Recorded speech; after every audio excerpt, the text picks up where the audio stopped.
नमस्कार। हिमाचल अभी अभी देख रहे हैं आप। मैं हूं आपके साथ अवंतिका खत्री और बात करेंगे आज नेता प्रतिपक्ष जयराम ठाकुर की। हिमाचल प्रदेश में बीते दिनों जमकर तबाही बरपी है और इन दिनों सत्ता पक्ष की बात कर लीजिए या फिर विपक्ष की बात कर लीजिए, तमाम विधायक मंत्री जगह जगह प्रभावित इलाकों का दौरा कर रहे हैं। इसी कड़ी में नेता प्रतिपक्ष जयराम ठाकुर भी आज सोलन जिला पहुंचे हुए थे। सोलन की बात करें, सोलन में भयंकर तबाही मची है। कई सड़कें वहां पर अवरुद्ध हो गई हैं, कई पुल टूट गए हैं। कुछ इलाके ऐसे हैं जो पूरे के पूरे उजड़ गए हैं। जिस तरह से अगर हम शामती की बात करें, वहां पर पूरा इलाका शामती का उजड़ गया है। लोग कई सैकड़ों मकान खाली करवा लिए गए हैं। कई मकान वहां पर लगभग 20 से 22 मकान गिर चुके हैं और यही तस्वीर जो है पूरे सोलन जिला की अलग अलग जगह की है।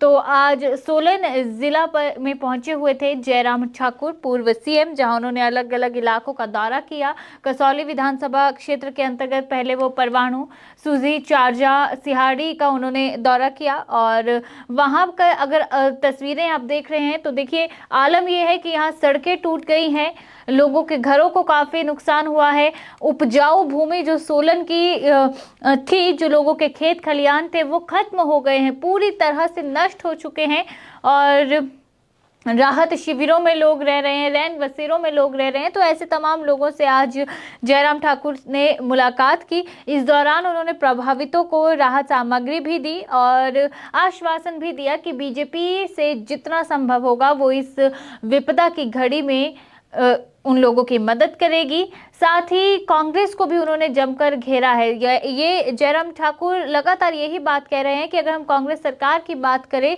तो वो आपदा में लोगों की अनदेखी कर रही है। हालांकि उन्होंने लोगों को आश्वासन दिया है कि वो केंद्र से पूरी मदद जो है वो हिमाचल प्रदेश के लिए लेकर आएंगे।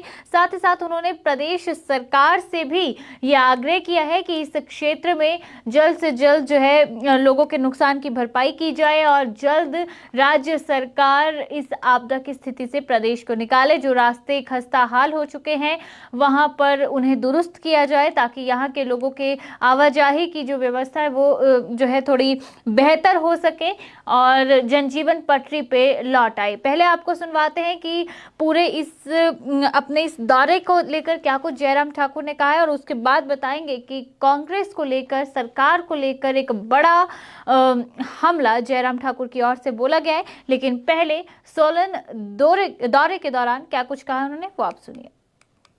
नुकसान हुआ और आज मैं यहाँ बद्दी के इस इलाके में आया हूँ और मैं देख रहा हूँ कि जिस प्रकार से यहाँ नुकसान हुआ है वो चिंता का विषय है। और इस बार बरसात के इस दौर में जो बारिश हुई है, अप्रत्याशित हुई है, 100 से ज्यादा लोगों की जान चली गई।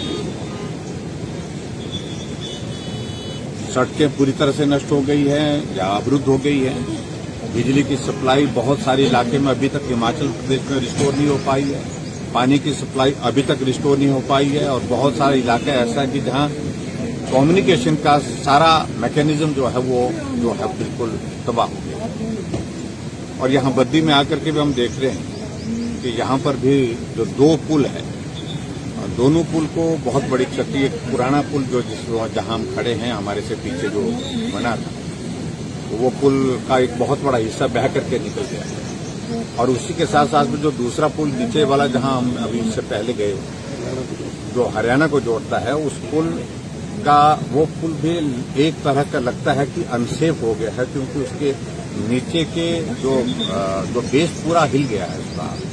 और ऐसे में कितना सुरक्षित होगा वो, ये सारा मुझे लगता है कि एक जांच का विषय है। लेकिन हमारे लिए थोड़ा सा राहत का विषय है कि जो पुल हमने बना करके तैयार किया था जहां बद्दी में, दूसरा पुल जो नया, उस पुल से कम आने जाने का रास्ता जो है वो बहाल हो पाया है, वो चला हुआ है, पूरी तरह से सुचारू रूप से चल पाता है। तो सुना आपने क्या कुछ जयराम ठाकुर ने कहा। वहीं दूसरी और बात अगर सरकार की करें तो कांग्रेस की सरकार को जमकर नेता प्रतिपक्ष जयराम ठाकुर ने घेरा। लगातार जब से ये आपदा की स्थिति आई है, नेता प्रतिपक्ष की बात करें, पूर्व सीएम की बात करें, तो वो कांग्रेस पर एक के बाद एक हमले बोल रहे हैं।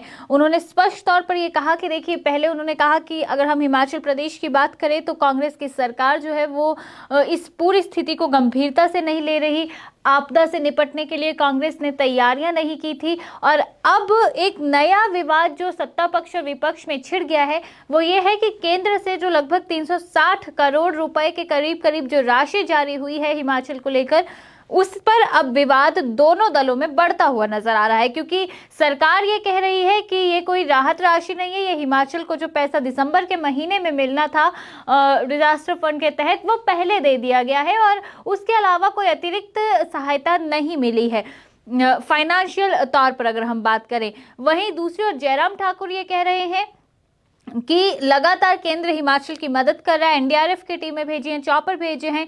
जब नुकसान का पूरा आंकलन किया जाएगा तो केंद्र हिमाचल को और मदद भेजेगा। और इसी बात पर अब विवाद बढ़ता हुआ नजर आ रहा है। और आज जब सोलन में जयराम ठाकुर थे तो जबरदस्त तरीके से उन्होंने सुक्खू सरकार की घेराबंदी की। ना केवल सीएम सुखविंदर सिंह सुक्खू को लेकर बड़ी बात बोली, बल्कि तमाम मंत्रियों को भी घेरने से जयराम ठाकुर नहीं चूके।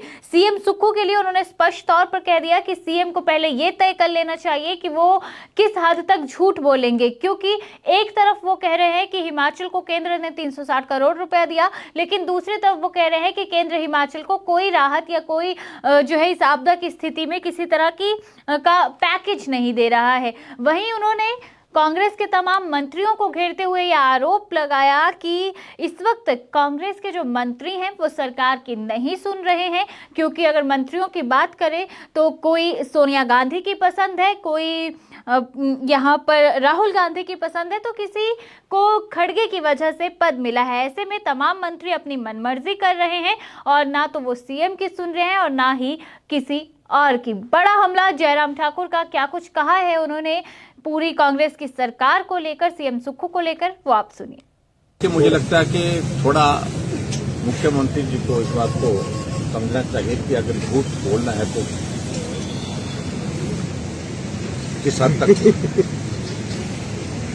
एक तरफ खुद ही कह रहे हैं कि हमको 364 करोड़ रुपए प्राप्त हो गए हैं हिमाचल प्रदेश को, और जो राशि अभी दिसंबर के महीने में दी जाती है उसको एडवांस दे दिया, इसलिए क्योंकि नुकसान हुआ, यहाँ पर तुरंत राहत इस वक्त देने की आवश्यकता है। एनडीआरएफ की टीमें हिमाचल प्रदेश में रेस्क्यू ऑपरेशन में लगी, आर्मी के हेलीकॉप्टर हिमाचल प्रदेश में आकर के लोगों की जिंदगी को बचाने के लिए रेस्क्यू ऑपरेशन में लगी, और उसके बावजूद भी मुख्यमंत्री अगर इस बात को कहें कि कुछ नहीं किया है तो मैं समझता हूँ कि बहुत ही दुर्भाग्य। साहब, एक और सबसे बड़ा क्वेश्चन ये है कि आज प्रदेश के एक मंत्री बोल रहे हैं कि हिमाचल में अवैध खनन के कारण ये हमें नुकसान हुआ, लेकिन दूसरे मंत्री प्रदेश सरकार के ही बोल रहे हैं कि इनका एक बचकाना बयान है। देखिए, सरकार की पहले दिन से ऐसी स्थिति है, एक मंत्री कुछ बोलता है, दूसरा मंत्री कुछ बोलता है और तीसरा कुछ और बोल जाता है। पूरी इस तरह की स्थिति है कि सरकार का मंत्रियों पर तो नियंत्रण है ही नहीं।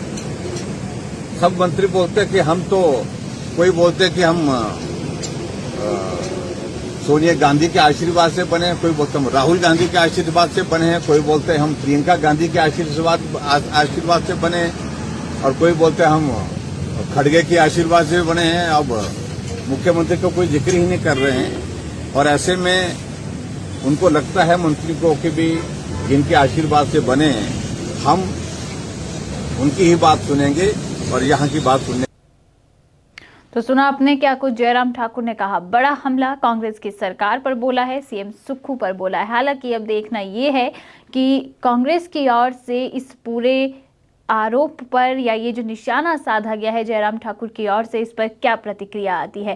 खैर, इस वक्त आपदा के बीच ये जो पूरा मसला तूल पकड़ रहा है राहत राशि को लेकर, और सत्ता पक्ष और विपक्ष जो उलझता हुआ नजर आ रहा है, इसे आप कैसे देखते हैं? क्या आपको लगता है कि कहीं ना कहीं सत्ता पक्ष और विपक्ष को इस वक्त गंभीर होकर आपदा से निपटने के बारे में सोचना चाहिए, ना कि आरोप प्रत्यारोप का ये खेल खेलना चाहिए? या फिर आपको ये लगता है कि जो जयराम ठाकुर कह रहे हैं वो सही है, सरकार का अपने मंत्रियों पर ही कोई नियंत्रण नहीं रहा है? जो भी आपकी राय है वो आप ज़रूर कमेंट करके हमें बताइएगा, और साथ ही साथ बताइएगा कि क्या जिस तरह से कांग्रेस की सरकार इस वक्त आपदा की स्थिति में हिमाचल प्रदेश में काम कर रही है, क्या आप उससे संतुष्ट हैं या फिर नहीं? इसी के साथ फिलहाल अभी मैं आपसे लेना चाहूंगी इजाजत।